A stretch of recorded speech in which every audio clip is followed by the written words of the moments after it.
Hi, everyone, and welcome to the Walter's Wanderings Travel Podcast, episode 17.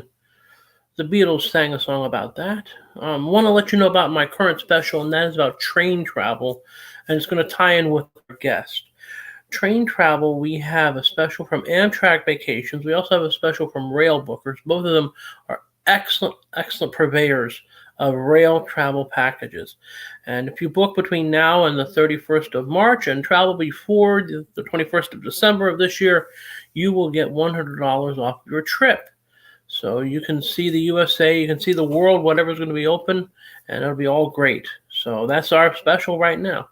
So now I want to bring in my guest. This guy knows more about trains and he knows more about training than anybody I know. And he's not even a conductor on the railroad, but well, he is part-time.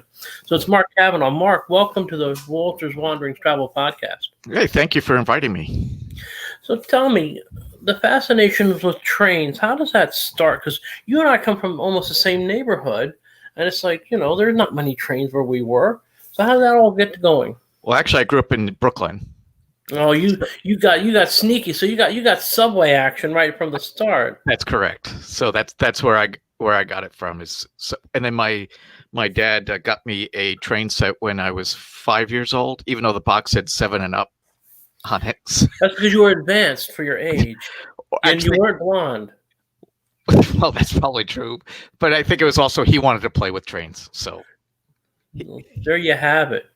yep. And then you moved to the suburbs of New York, where obviously you didn't have a subway, and Nope. where we were, they had taken out the one train line that went down the Hudson River, Yep. which was kind of sad in a way, especially now. You maybe think they could do that again.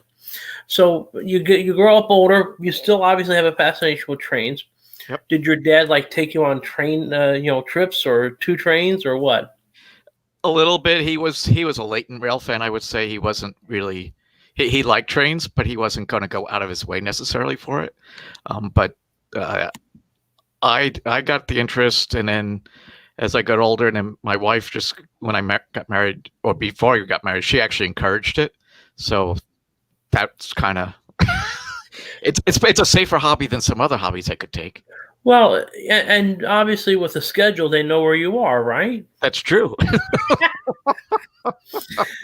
So now I have another friend of mine who is a train junkie like you, who actually, when he lived in New York for about a year plus, took time every weekend to actually be on all the different subway lines, and he actually got through all the different mileage on all the different subway tracks in New York.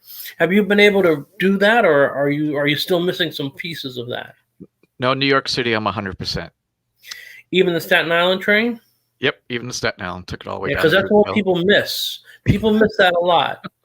Well, what other train cities have you really I wouldn't say conquered, but have you gone ahead and ridden a lot? Tokyo. This actually Metro Museum for Tokyo. So Tokyo, I actually 2 years ago I completed the entire system of the subway system, not the entire rail system, but I have done quite a bit of the rail system in Tokyo. And now in Tokyo, it's true that in the rush hour they actually have pushers to push people in to get them packed in. Did you experience that kind of unique methodology to increase capacity? Yes, specifically once. So I took my son and my wife to Tokyo, and it was like 7:30 in the morning, and I asked my son, "Hey, do you want to ride the Yamanote line? That's the circle line around Tokyo, which is noted for its super crowds." And he said, "Sure." So we did. We got on the Yamanote line, and then it came into Ikebukuro, which is on the north west side of Tokyo, and that's where the train got super packed to the gills, and we were in the front of the train, right behind where the operator is, so the windows so you could see out front. And we tootled along up down the track. We got to one station, no problem. Then we pulled into another station, and for some reason the operator pulled the brakes a little hard, and someone in the car behind us, probably halfway up, must have tripped or something, and it was like sardines in the car. And then Whoa. me and my son were at the end. So we were like smashed against the windows. Nice.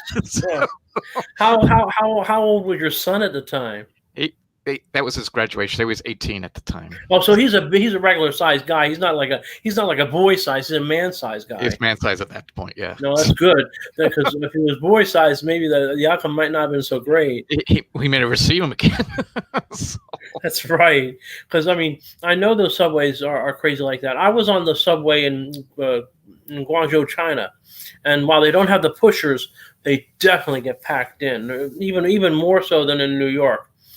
And the only other experience that might have been close to yours was once after the 4th of July fireworks in D.C., I went to the metro station by the Capitol and to go back to the hotel, which was up beyond Georgetown, between Georgetown and the zoo. And my wife and I, we went down the escalator, and because of the rush of the crowd, we were literally both lifted off our feet. Wow. Which is that's like you're not in control at all. You're going, oh my gosh. And my wife was claustrophobic. It was not a pretty sight. And I still have the little scars in my hand from where she dug her fingernails in. Wow. Ouch.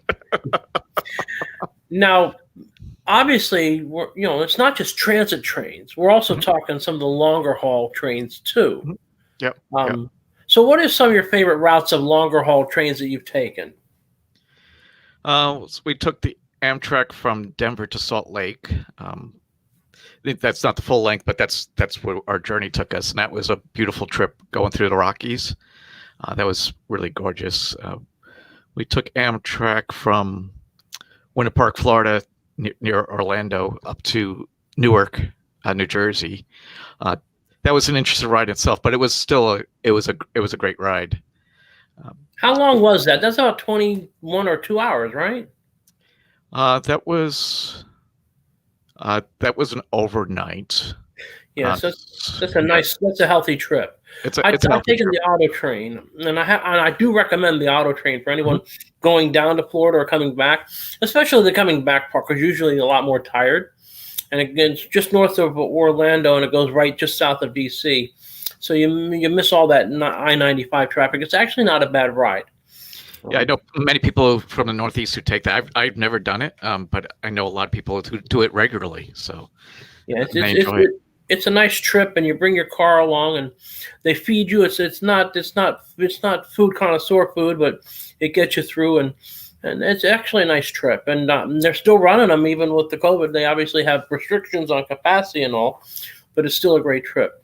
Now, what about the most obviously the Rocky Mountains is a scenic route? Any other scenic routes you could recommend for people that may need to have the need to go on a train?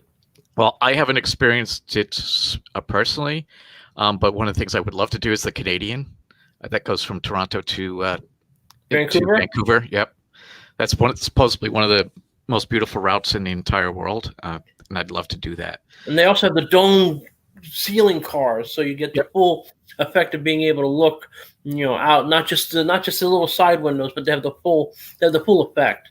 Exactly. And, it's a very nice ride, and what some people like to do on that is they like to stop at Lake Louise area and Banff for a day or two, and then sort of rejoin the train as it goes west. And that is one of the best rides out there. There's no doubt. And then you got to take the Alaska Railroad. That's a beautiful journey.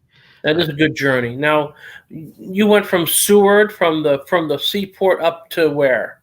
Actually, we took it from Denali up to Fairbanks. Okay. So we missed what's considered what's the most scenic point. But if that's the case, then it must be really scenic, because I thought the ride from Denali to Fairbanks was beautiful.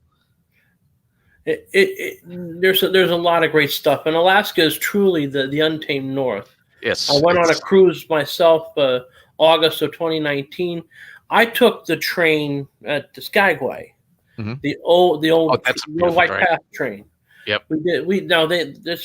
They actually have 3 different routings. You can either do the short one, which goes just across the Canadian border and turns around, or you can go further into Canada, because my wife and kids weren't too keen on taking an 8-hour train. Right. Yep. We did the 2-hour one, and that is some really beautiful scenery that way too. Oh, I And highly recommend it. And Skagway itself is a beautiful town. Skagway is great, and it's walkable. There's lots of good stuff. They have an outlet of the Alaska Brewery there if you're into beer, and I know I am. So I made a stop there, and they're certainly very welcoming people because their tour season is very short, as it is from very late April to mid September. All the stops on the Inside Passage Alaska cruises are great. They might not all have the railroad connection, but they're all great. There's no doubt about it. Yeah. I recommend anyone taking Alaska cruise. It's pretty awesome. Yeah, it truly is. I may go again someday. And actually, I just did a round trip to Seattle. I might actually go one way next time and actually, hit the whole thing, as it were. Yeah. I'm definitely looking forward to doing that. So now, do you have advice on how to find a good seat for trains? These transit trains are kind of pedestrian, but are there some places to sit in these transit trains that are better than others, or do you just sort of take what you get and enjoy it that way? Transit, it doesn't necessarily matter. I'm a window seat guy. Whether it's a train or a plane, it doesn't matter. I want to be on a window, much to my wife's chagrin. But what is she? She's an aisle seat person. Is that her gig or what? She would. No, I'd take the window, so she doesn't get a choice. Oh, so in other words, you have the window and she doesn't get to the window. I get it. Unless we get facing seats, then I make sure she gets a. Right, I understand that. And some trains do actually have that kind of availability. I understand, but no, the window seat is definitely you obviously get to see more. There's no doubt about it. And if you're the one that gets there first, then she has to put some more pep in her step. As simple as that. Exactly. Now, if you were going to take the Coast Starlight or the Cascades that goes between Portland and Seattle, I would always recommend you take going northbound. You be on the left side of the train, going southbound on the right side of the train, because it'll go through Puget Sound right underneath the Tacoma's Narrow Bridge, and that is the prettiest side of that route. It's no doubt, because you're sort of on the water side, as it were, yep. when you're that way. Yep. I actually before my cruise in Seattle, I found that their transit system is very, very interesting. Seattle apparently has every known form of mass transit known to man. Just about.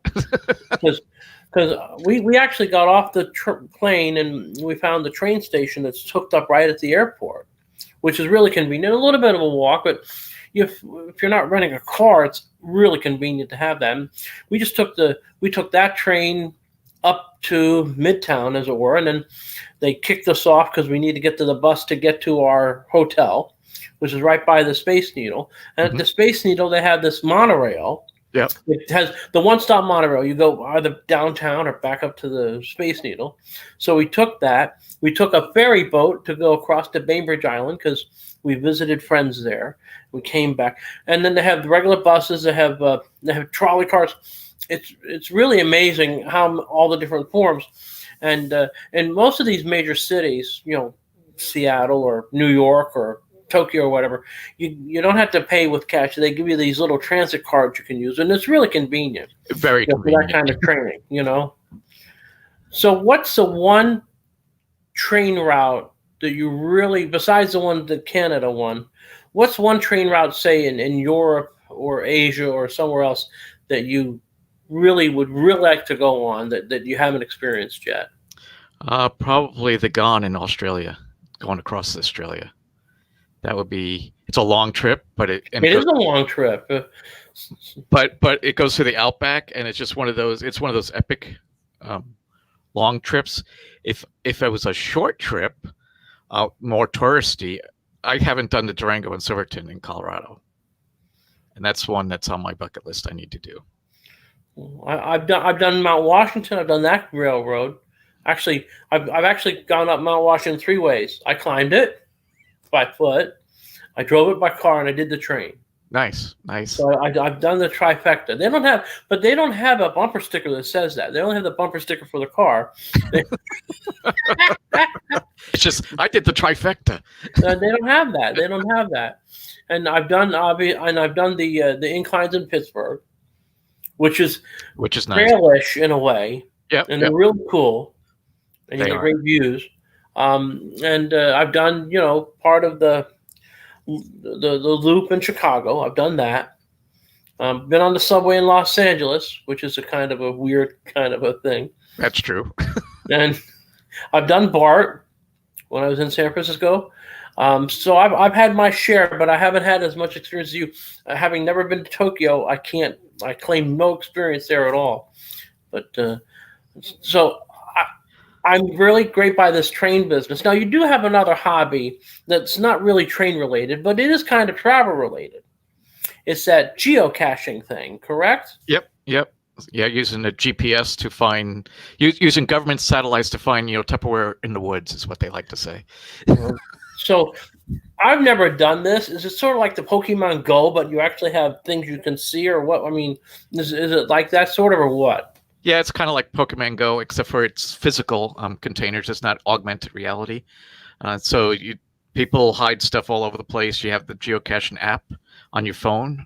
You don't even need a traditional GPS because your phone is a GPS. Right.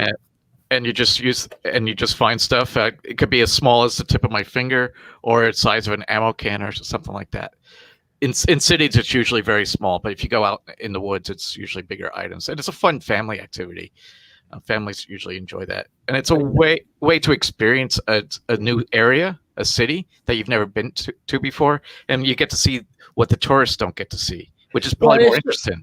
It's a different style of scavenger hunt, for a lack of a better term, but you don't get to actually pick the items up, but you can take pictures of it and whatever else. So what's the most unique thing that they've left behind for you to find? Sometimes they're what they call gadget caches, where it's a puzzle. You got to figure out how to open up the containers. But for me, it's more about taking me to a location. I don't. Some of the bigger ones will have trinkets for trade. It could be. It could be little toys like McDonald Land toys and stuff like that in the cases, and that's for kids. And some of the it could be a birdhouse and such like that, which is kind of fun. But it's just trying to get me to do something other than just see, either just sit at home or sit in a hotel. Go out and do something, and it's a goal oriented. So you go find something and you sign a login. It's look, I did something. So what's the most unique spot that you found something or were sent to find something? Well, there's been many places, but one was on the old. There's an old railway in Paris that used to go to the Bastille, and it's a walking path now, and there's a geocache there. But what was more interesting there is, as I was trying to figure out where it was, I went up higher up to kind of look down to see where it could be, and I did, and then I realized there was someone else there, and I thought, well, he must be looking for the same cache. So I walked up to him, and here I am in Paris as an American, and then this guy's from Italy, and he's doing the same thing.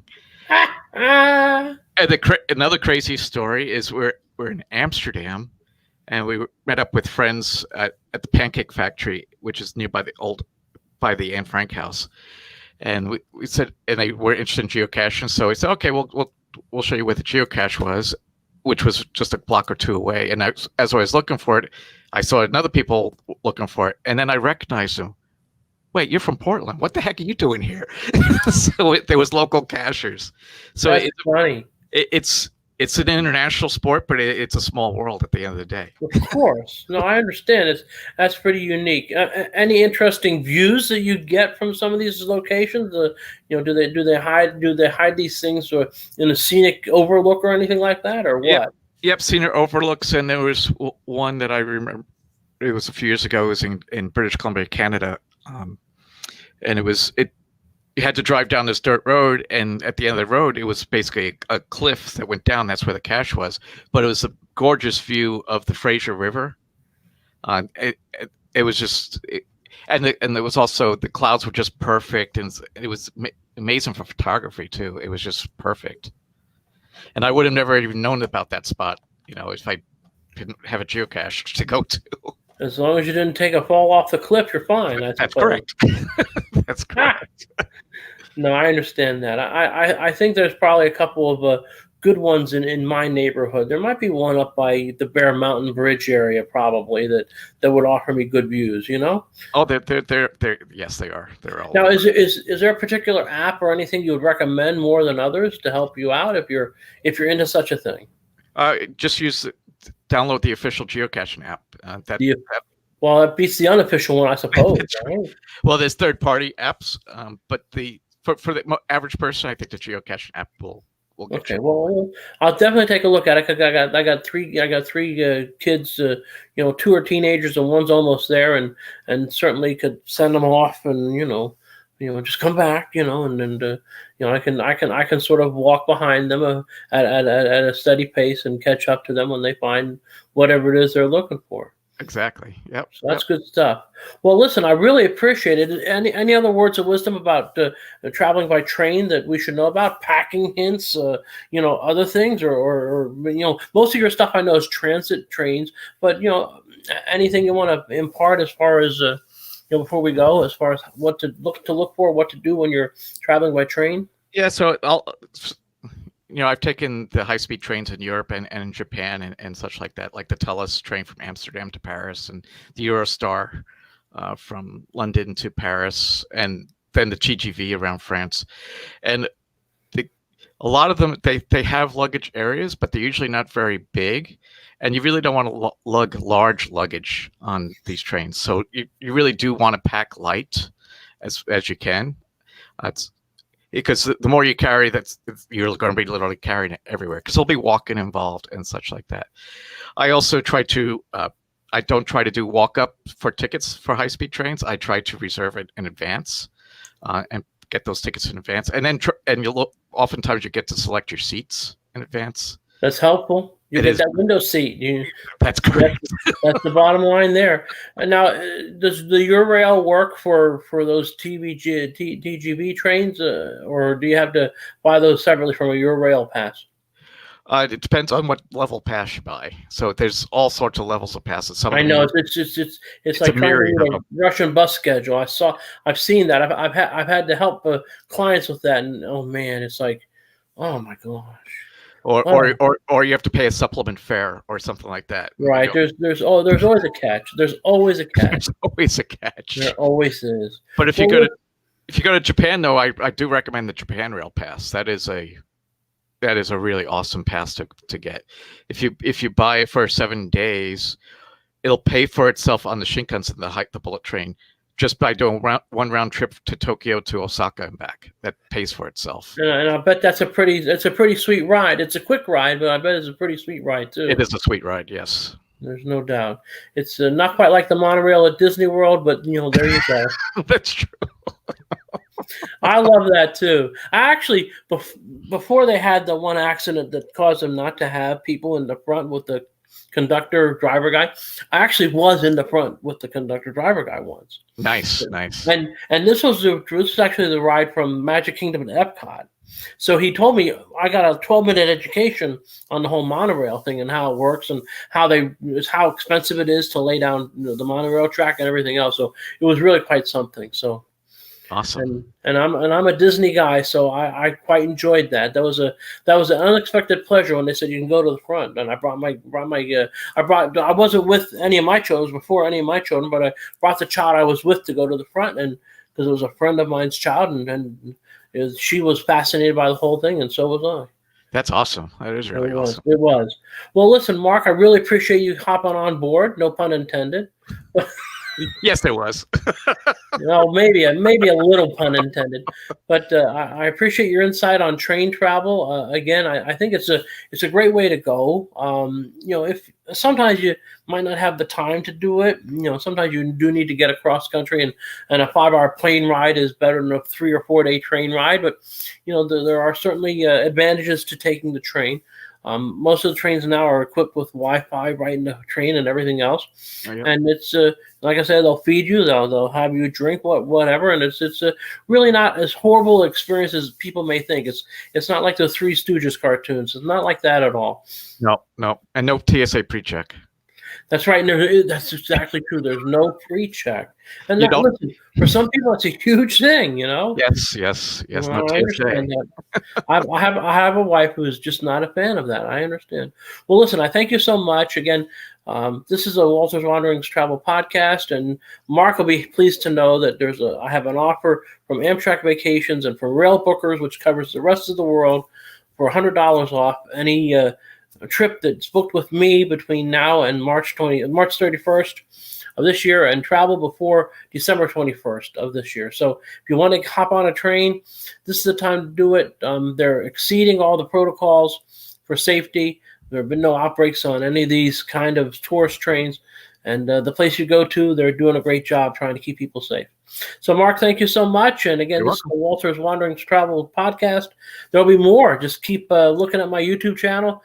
17 episodes in the hopper. I got more this week, too. Thank you. Bye.